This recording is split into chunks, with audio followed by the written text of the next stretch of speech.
मैं समझ कास्ट है लिल्ला या वो है लिल्ला, वो जो मुगलियों वाला था, चुगताइयों वाला वो।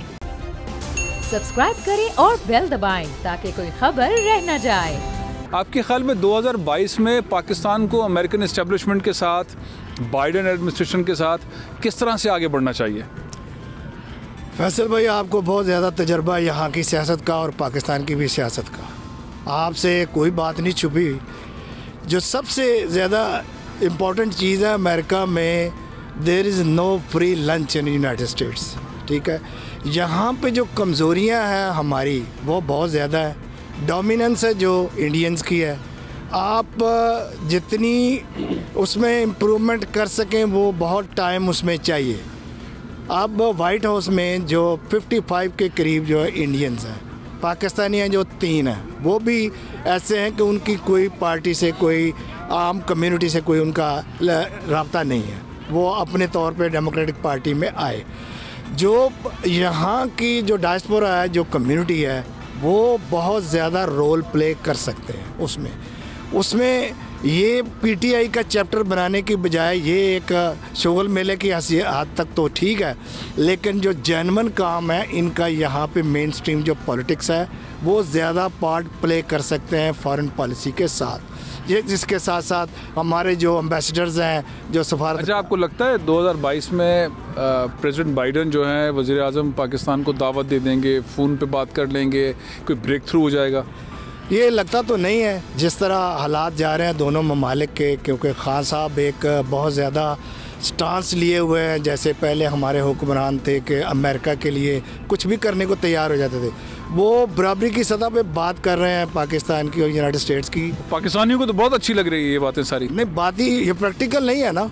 अच्छा, ये झुक के पाकिस्तान चले नहीं, ये नहीं हो। अब वो झुकना तो वो झुक नहीं ना रहे। खान तो नहीं झुकेगा ना भाई। इसलिए ये जो बाइडेन के जो एडवाइजर्स हैं, जो वाइट हाउस में स्पीच राइटर हैं, जो सुपरवाइजर्स हैं, जो उनके फॉरेन पॉलिसी के, सब इंडियन हैं।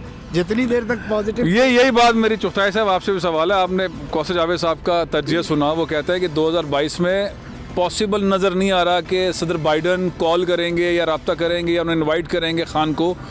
आपका क्या ख्याल है? मैं समझता हूँ कि मैं इत्तफ़ाक़ करता हूँ कौसर जावेद साहब से इस बात से।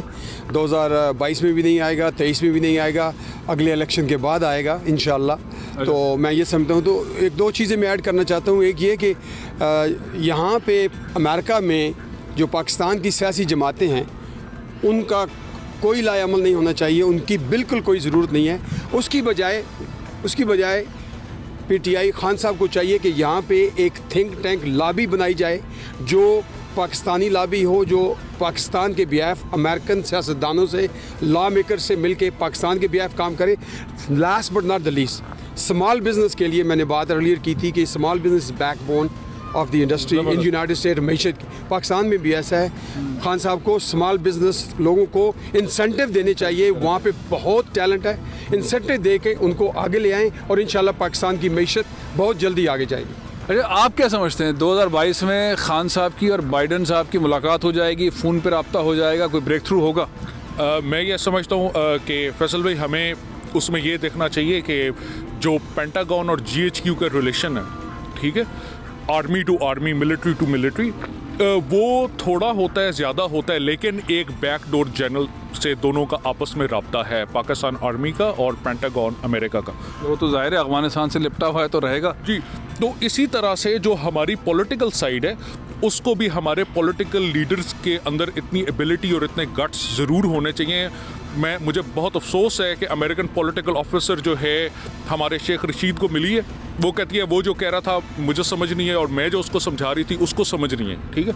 तो जब हमारे स्टेट मिनिस्टर्स का ये हाल है तो उससे नीचे जो लेवल है उसका क्या हाल होगा जब आप बात समझा नहीं पा रहे और अगले की बात समझ नहीं रहे, और तो कैसे तलक़ात बेहतर हो सकता है ना कि पॉलिसी यही हो।